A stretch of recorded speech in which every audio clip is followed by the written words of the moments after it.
Hello and welcome to TSL Talk for round 11, the round 11 after the week off for the state game, and it's been a pretty tough week for Tassie footy. Not only did the state team get thumped by 79 points by Queensland on the Gold Coast, but the TSL's lost, and Tasmanian football has lost one of its champions on the field in Brett Gapin, who's been forced to retire due to a serious neck injury. But Brett joins us today. Brett, thanks very much for coming in. Thanks for having me, Stubbs.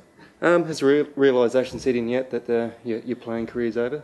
Yeah, it has. I probably feared the worst when I fell that night. I mean, the fall wasn't that bad, but sort of being in hospital with pins and needles, I sort of did fear the worst, and unfortunately I was right. So, look, it has sunk in, and I'm sort of coping pretty well at the moment. I mean, it's probably going to worry me more come finals times, but at the moment I'm actually okay with it. So I'm just got to move on, and I've sort of put all my time and effort into my coaching now. Will the injury pose any long-term health risks for you?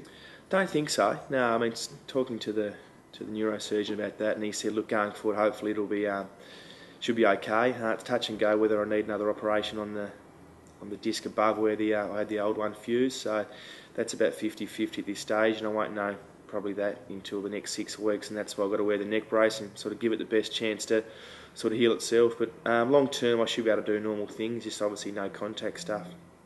How close were you to doing long-term permanent damage?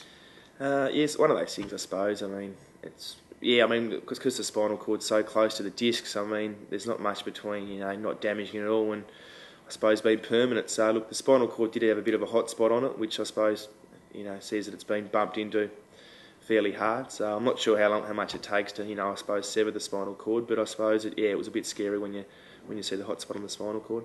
Now, you've had a terrific career. You've played over 100 VFL games for the Devils, captained the Devils, playing coach in the TSL's first premiership. Is there an individual highlight that stands out for you?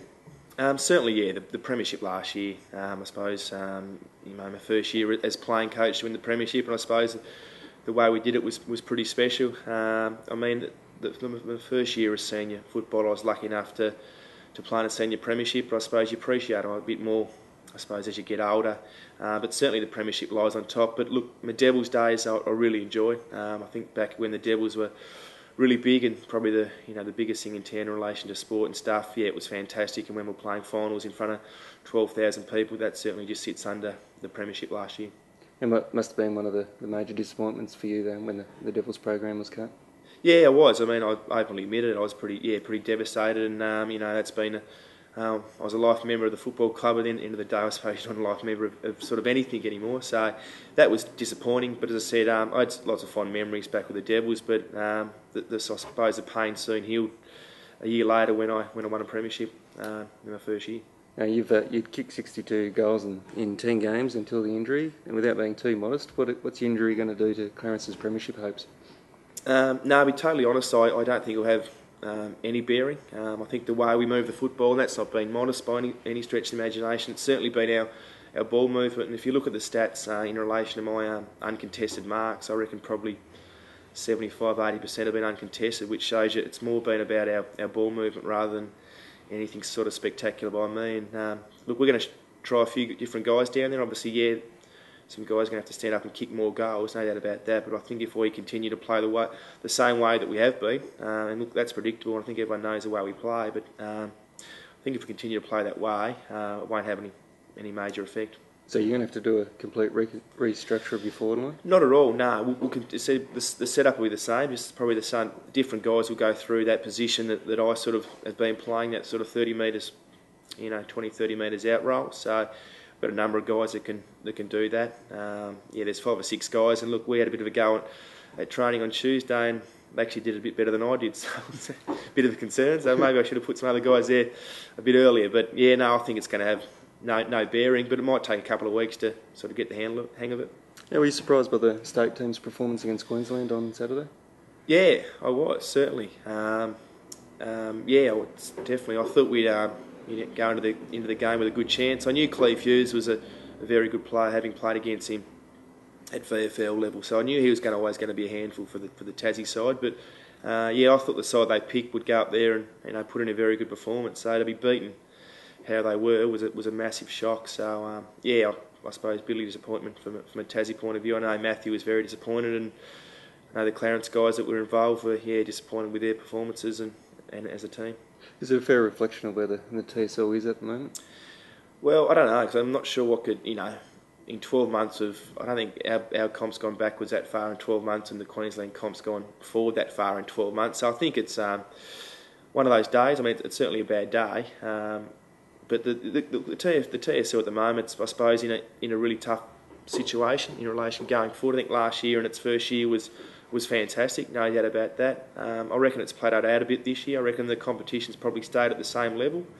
I suppose the challenge is for all the clubs to strive for greater excellence, and also from an administration point of view, build a strong comp that will enable that to happen. Now to have a look at the games for round 11. First up, we've got North Launceston v Hobart at Aurora Stadium, 5th versus 6th.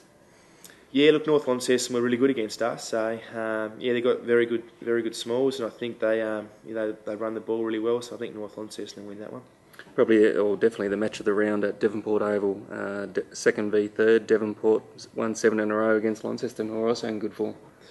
Yeah, it's certainly two of the form sides of the competition. I reckon Launceston will win that one in a very close one.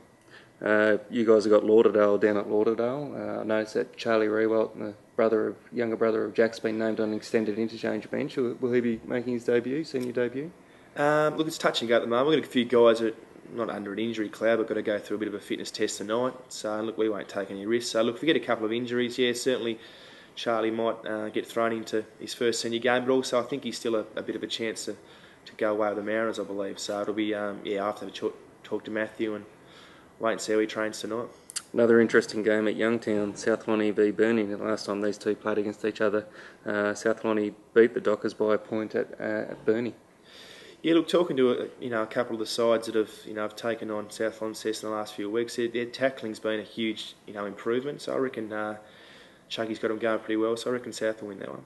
And a vital game at North Hobart Oval, North Hobart 4th against Glenorchy 7th. Glenorchy coming off a win against Hobart before the state break, which kept their season alive. Yeah, it's one of those things. It can be sort of a season-defining game, and from all talks, they were sort of dead and buried, and came out with a great win. And look, at North Hobart, I don't think North Hobart play North Hobart particularly well, based upon some games I've seen them play this year, and I suppose in history, Glenorchy have played the ground very well. So I reckon Glenorchy in a close one there. All right, Brett. Well, thank you very much for coming in, and congratulations on a terrific playing career, and hope everything goes well with the neck. Yeah, thanks, Dubsy. Cheers. And remember, for all your TSL news and previews, pick up your copy of the Mercury or go to the Mercury online.